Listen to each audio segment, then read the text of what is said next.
All right, folks, 18.5, same old story. My goodness, beautiful. Oh, I love the depth. Look at Olmar. Even Snake looks a little bit unsure. Of course, he's happy.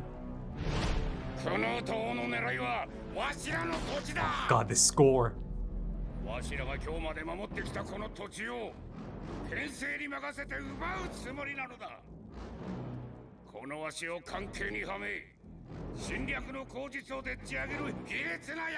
Look at these faces. Someone.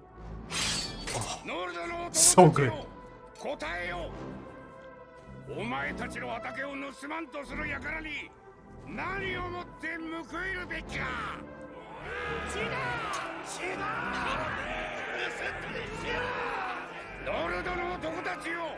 But look at this. He's tapping into.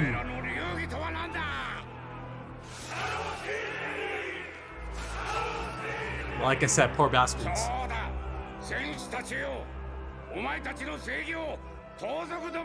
Righteous strength.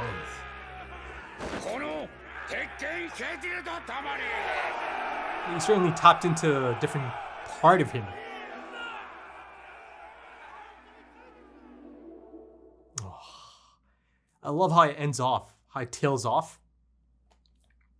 Hey, that's a great little mini episode, I suppose, mini scene. Yeah, let's see how episode 19 opens up. Okay, picks up. Oh, it's happening.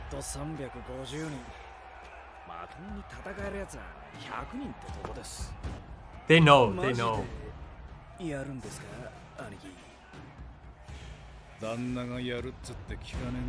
The master is the master. Yeah.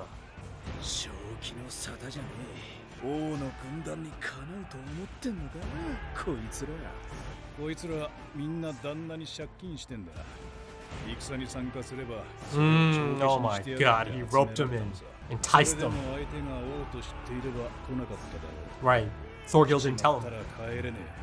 ノルド男の見栄があるからな。それに人数が揃えば気も大きくなる。勝てるような気がしてくるもんだ。That false sense of bravado. 集まるまで敵が王だと知らせなかったのはうまいやり方だな。Smart.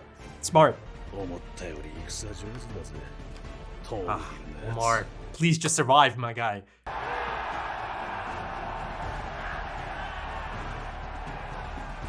Yeah. It's quite a rousing moment, nonetheless, right? Oh, beautiful.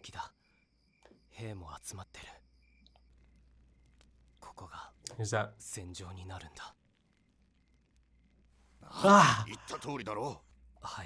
But.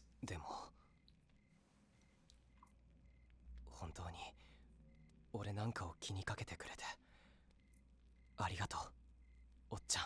Of course, always. 変わったな、トルフィン。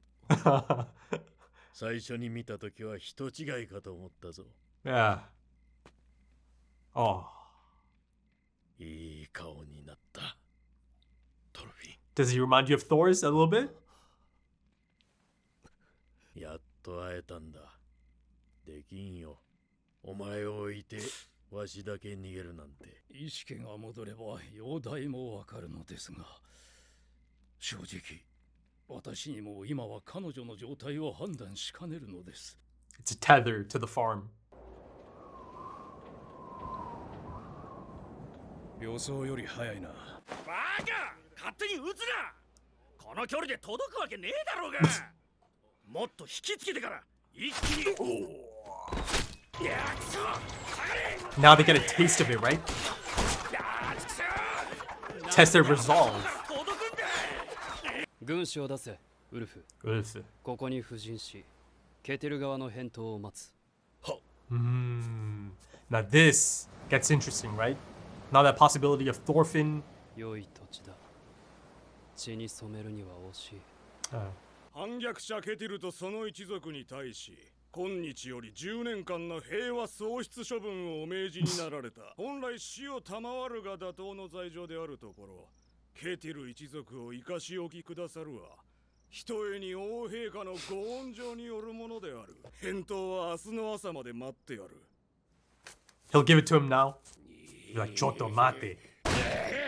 役立たずどもがやすやすと上陸させよって。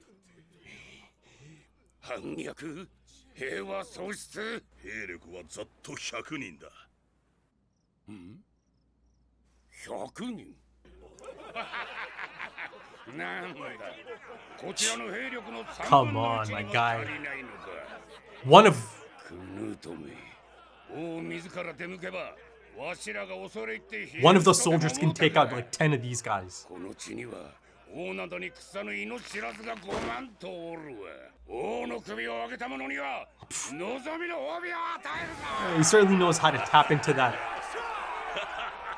greedy nature. Thorgil knows most of them are going to get massacred. でかいテントの周りにいる奴ら、ありゃ重視団だな。 It's a beautiful shot. マジで王様が来てんのか。重視の中でも王のこの絵とくりゃデンマーク屈指の強者揃いだぜ。トールギルの元戦友たちだ。Yeah. People similar to Thorgil. 全員トールギルさんくらい強えと。じゃあそれ以外の白マントたちはこの絵に比べりゃ弱い。なんだお前、見たことねえのかよ。Floki's men? あれがヨウム戦士団だ。お前がそんなに目見開いたの初めて見たぞ。ちょっと勝てねえな。あいつらは朝から晩まで戦争のことしか考えてねえ連中だ。 Trained killers. 一戦やらなきゃ旦那にはそれがわからねえらしい。 Look at those faces. お前ら逃げたきゃ逃げろ。クヌート王は逃げる時間を用意してくれてる。兄貴はどうするんで？ 俺は指揮官だ。逃げてどうする？あの350人のお調子乗りどもなるべく死なせねえように頑張ってみるさ。ケテル一族を縛り上げて引き渡しちまいましょうよ。そうだ、そうすりゃ戦争しねえで済む。 Nah, that's not his style. トールギルさんだけじゃねえ。音に聞こえた鉄拳ケティルだ。熊を素手で殴り殺したのは知ってるだろ。ねえ、もう逃げようよ、兄貴。 Look at that animation. 意地張ってもどうにもならねえって。 It's not about being stubborn. 鉄拳か。He knows about it? 鉄拳のことならよく知ってる。15、6の頃に出会った。 Oh, yes, yes. 俺に戦場の流儀を教えてくれた。俺にとっちゃ兄貴みてえな人だ。何年前だったかちょいとしくじってな。俺は追われる身になった。 And? ケティルの兄ならかくまってくれると思ってよ。なんだお前は。わしに言おうか。全くの別人だった。 That's not the one you're looking for, though. なんじゃそりゃ。語ってんだよ、あの旦那は。たまたま名前が同じなのをいいことにな。ずいぶんただ飯を食わせてもらった。 Time to earn it? そろそろ Nah. 飯代を払わないとな。じゃあ、達者だな。 No. They'll stick around.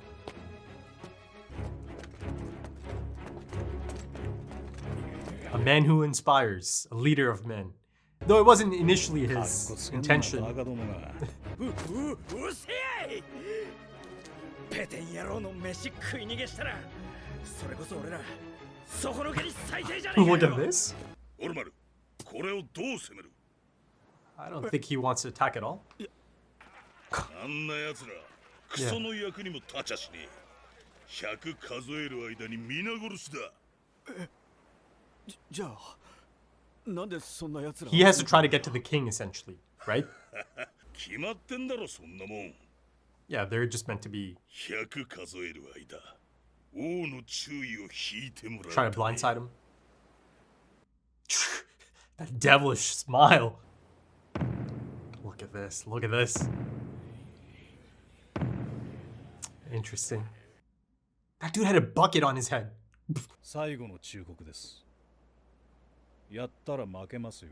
この鉄拳ケテルがあんな若造に何一つ劣るもの。 He's deluded himself into thinking he actually has a chance. Let's see how Thorfinn. 始まった。 Oh, ご無事で、パテールさん。 Pater's fighting too, huh? これって泥棒だよね。どれ泥棒。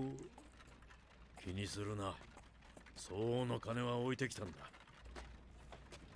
大旦那様にお別れを言えなかったな。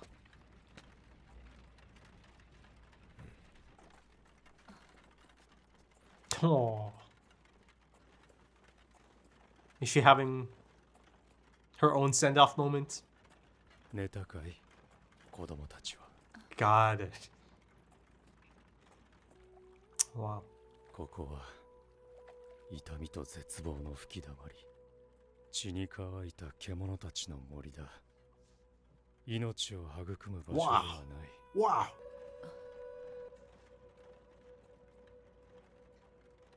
Whoa. Interesting. まだいるわ。ここで生き抜こうとする命が。 Wow, look at this. Oh. 彼らにお世話になった者たちに It's time, eh? 別れを伝えてくるといい。 Look at this. My God. ここで子供たちと待っているよ。そうね。エイナルさんたちにお礼を言 Oh わな my くちゃ。 God. Ooh. エイナルさん。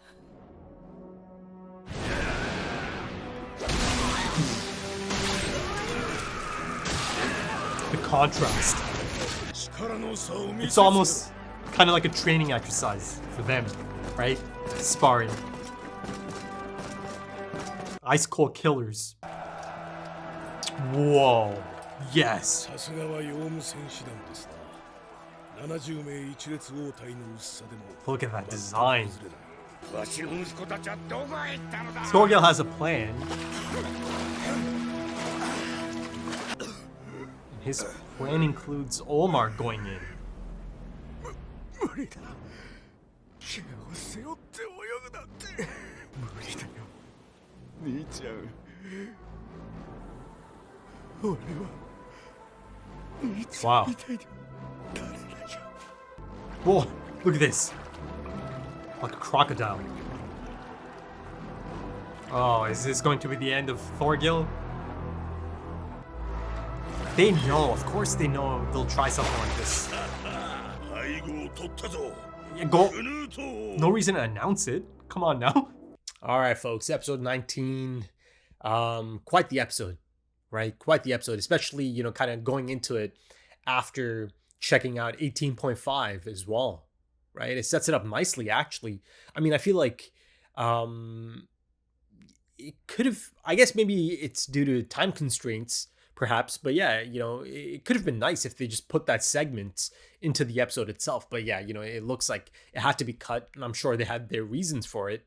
But yeah, you know, I guess if you do skip it and go straight to episode 19, it's, I guess it's still effective. Yeah, maybe it doesn't feel like you're missing much, but I felt that it was a great little segment to have to bridge episodes 18 and 19. But yeah, you know, at the end there, you see the two brothers essentially going into opposite directions. It looks like Olmar ran, right? He ended up on shore. And the other brother, Thorgil is all in. He's excited by the idea of this, by the potential of this. He has been for a long time, right? Listen, Thorgil knew right from the beginning that this is going to be a one-sided massacre, right? He knew this. And you see that he doesn't even really tell Ketil, his father, about the forces that Canute has, right? To them, to Ketil and some of these other people that have no notion or ideas of war or an understanding for it, they have no idea who the Joms Vikings are, right? Or how formidable they are. And many of these other men that are a part of Canute's army, I suppose. You know, they oh my goodness, you know, that moment, all of them, including Ketil, just start laughing at the idea of Oh, it's just 100 men? Oh, no problem, no problem. But you could just tell that Thorgil is standing there thinking, silly fools. He said it too, right? That was a line of dialogue. He must be thinking, poor bastards. They have no idea, right? And there is a scene, and it's quite the stunning contrast, quite the stunning transition from Arnheid coming to, right? And of course, Einar is really quite excited about that, you know, his friend is kind of coming out of it momentarily, of course, from the looks of it. And then it cuts to an absolute massacre, right? And again, great detail. It's showing it to us in great detail. It's not shying away from the brutality of it all, right? That these people who are not fighters somehow got roped into fighting these men. My God, I mean, some of these guys had buckets on their heads, right? Pans even. So, you know, you simply have to feel terrible for them, right? But, you know, it effectively, that scene in the opening, right? And it's Snake and Fox, right? I've got to say, Fox actually had quite a bit of character depth, right? On display in this episode, right? Certainly showed his character, that he does have character, right? I mean, he was really quite easy to hate earlier on in this season, right? Fox, that's Fox, right? The one who slashed up Thorfinn earlier on. I know it's a guy. I'm just trying to remember if that's his actual name. Yeah, Fox. Fox is the one that kind of stands out the most, other than Snake, of course. Snake, my goodness, this is some character, right? Some character. But yeah, that opening segment, right? That comes in directly from 18.5 as the crowd is effectively worked up into this frenzy by Ketil, by Iron Fist Ketil, fully embracing that, fully tapping into that, right? Fully accepting that. To the point that he is deluding himself. He is beyond delusional at this point. He's not in his right mind, right? I think that much is clear since the last episode, right? He had a breakdown. He had a mental breakdown. And I think some of his unresolved trauma even kind of came to the forefront because of it all. I mean, he's a broken man. He's not thinking straight. He's about to lead hundreds of men to their death, right? And you know, the thing is, these men easily might have been offered to stay on in the exact same roles that they have now. The exact same job that they're doing right now. Canute probably would have just let him stay on because he needs them to stay on. The whole point of this was to not have to, you know, begin from square one, from ground zero. So, you know, realistically, a lot of these men, the majority of these men would have stayed on in the same capacity. But like I just mentioned, Iron Fist Ketil just roped him in. He roped him in. And listen, you know, yes, deluded. He's not thinking straight. That scene of him up there, I don't know, man. He actually was channeling something at that point. You know, like I said, as deluded as it might be, it's really quite the rousing moment, isn't it?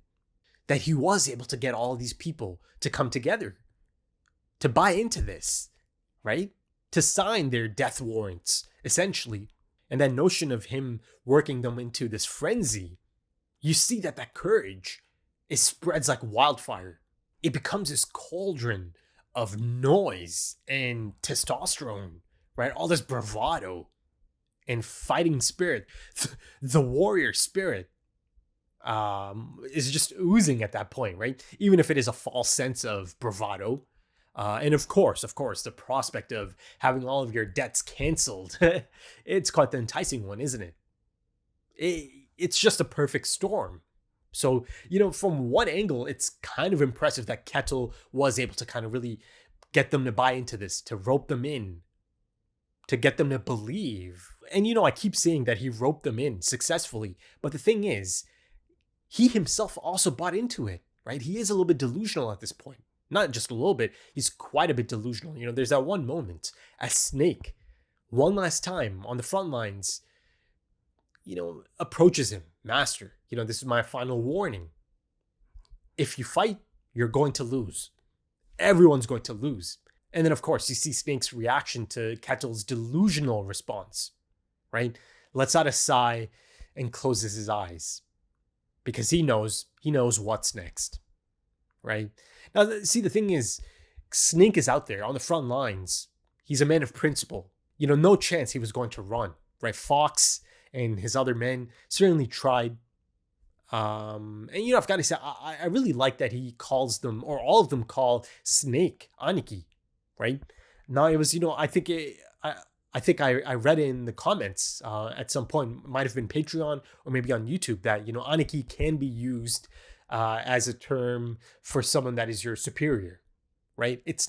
Perhaps it's not meant to be a literal big brother in every single situation.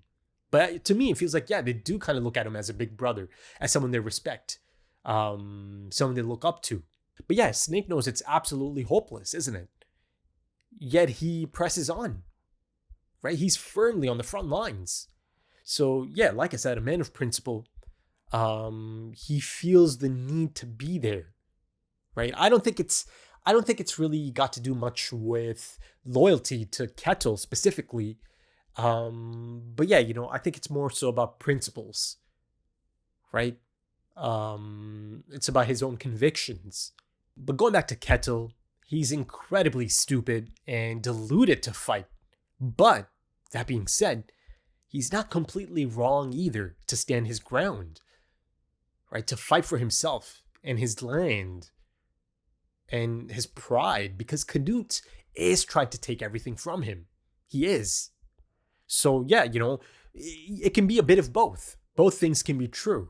But of course, as the audience knows, and many of these characters, such as Thorgil, Thorfinn, Snake, they all know it's going to be a massacre. They all know that the battle is lost before it even begins. I mean, the goddamn Jomsvikings are out there. These are some bad motherfuckers, man. And listen, to them, this is just child's play, isn't it? Like I said, a training session, bit of a sparring session. They're not breaking a sweat out there. But of course, Canute gave them that time. He gave them that chance, right? Because of course, like he stated, he'd rather not spill blood on this land. You see, immediately upon landing, he understands and knows, okay, yeah, this is good. This is good. This is the right place for this. This is the right place to take over. And the thing is, even though these are not fighters, there's still quite a bit of them. There's a lot of them, right? So that alone kind of gives you a sense of the scale of this place and just how rich it is. I mean, of course, Gunnar's research was spot on. This is the place.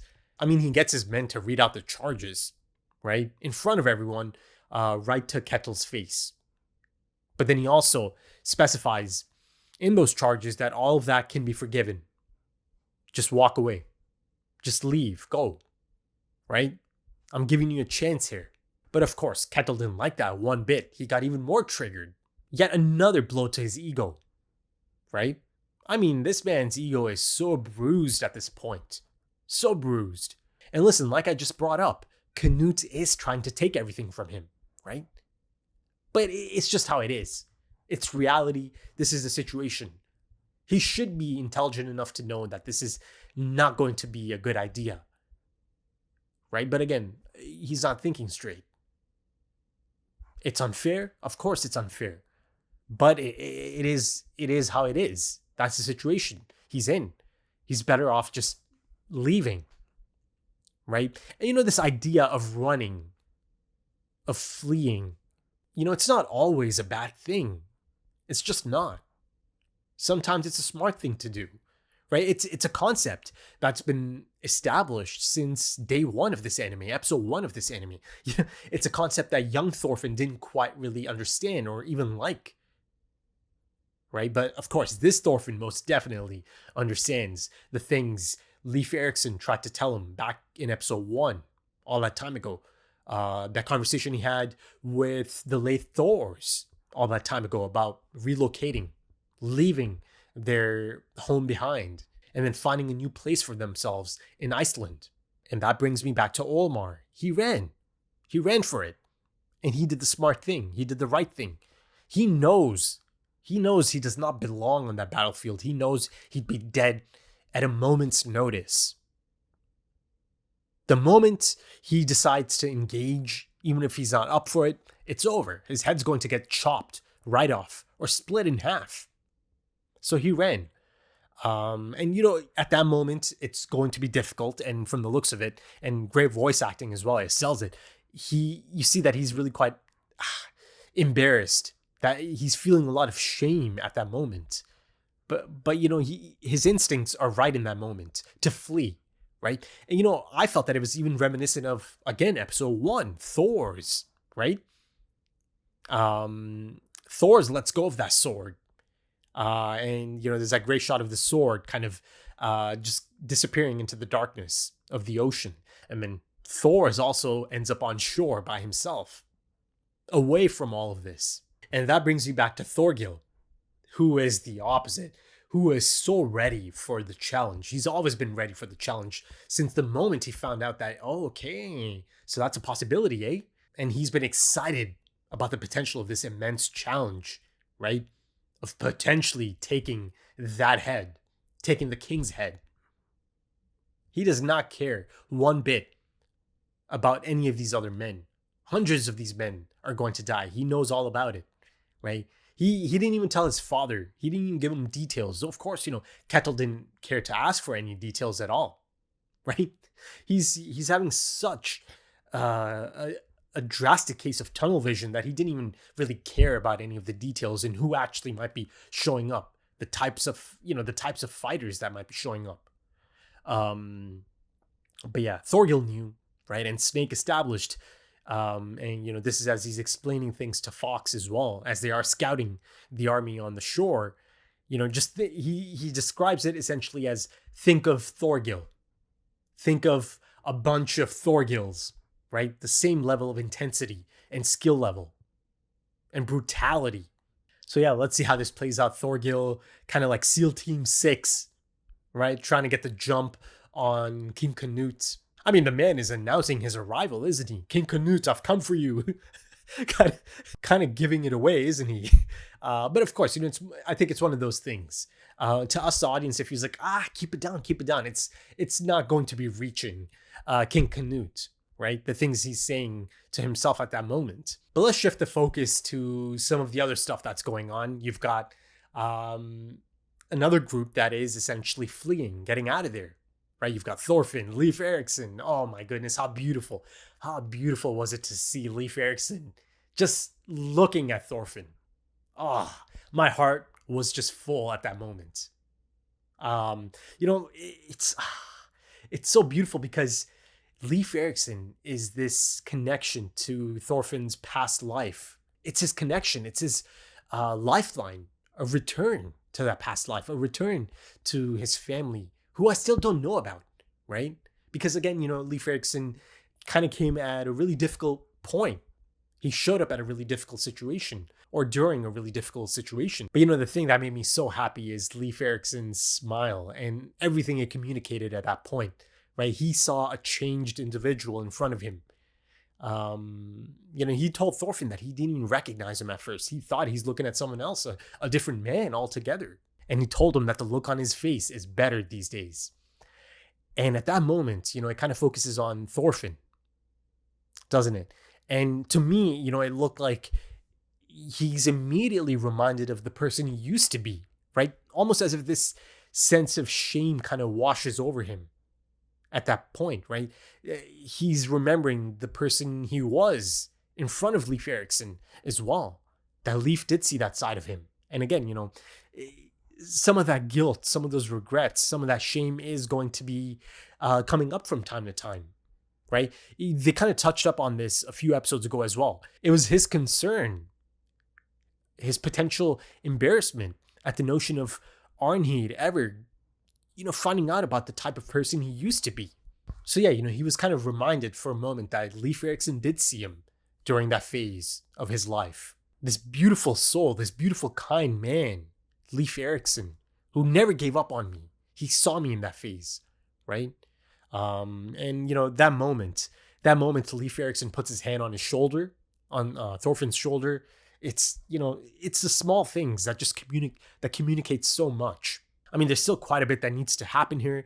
I've got about 5 episodes left, but hopefully once it's all done and dusted, my hope is that Thorfinn and Leif Erikson go back together, right? I mean, that is certainly the plan before Leif Erikson shows up here, right? That he wants to take Thorfinn back.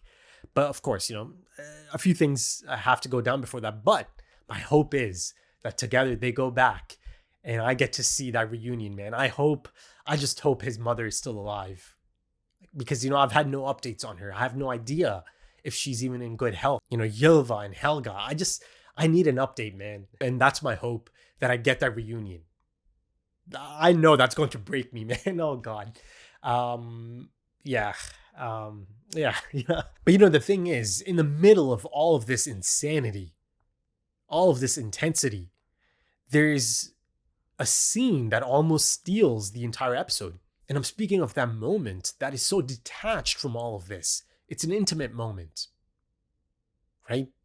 And I'm speaking of course, Arnheid kind of going on her own final journey towards the light, out of the darkness, out of this bitter world that's been so cruel to her and her family. They've suffered so much. Yeah, my goodness, man. Like I keep saying, it's so tragic. This lady's existence has been just incredibly harsh.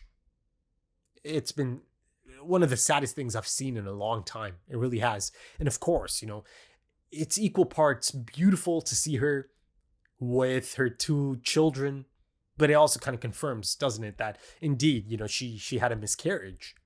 I mean, of course, that's to be expected.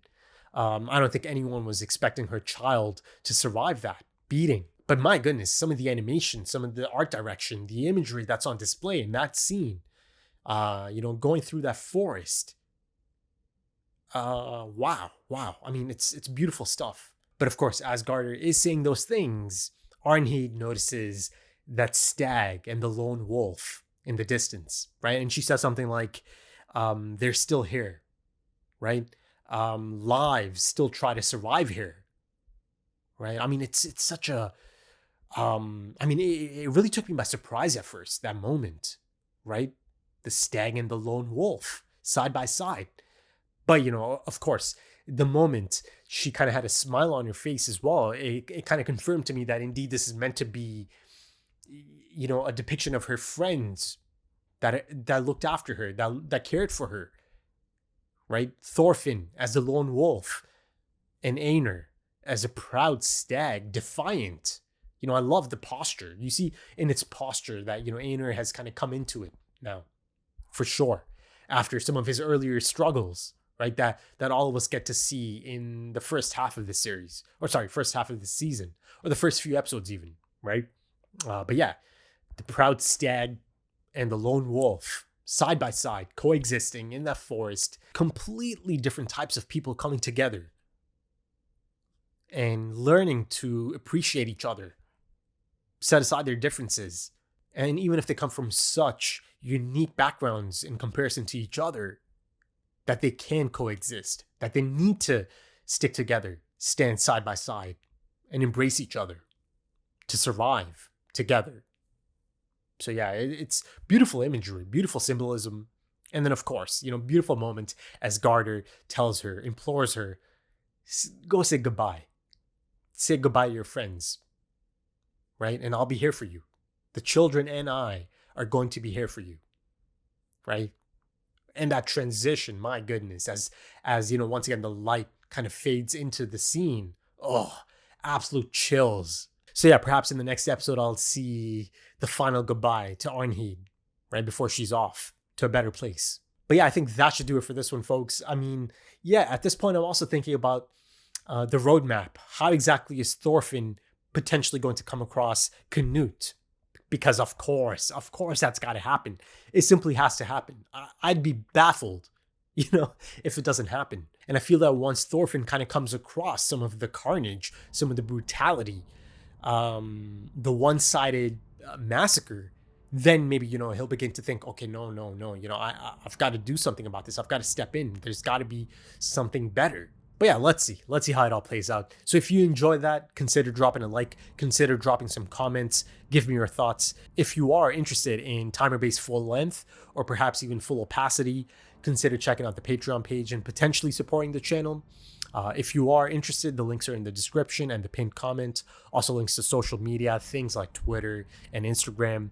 But yeah, thank you so much for joining me, folks, and thank you for your time, because time is precious. It really is. And I do hope to see you again soon for episode 20. Until then, take it easy.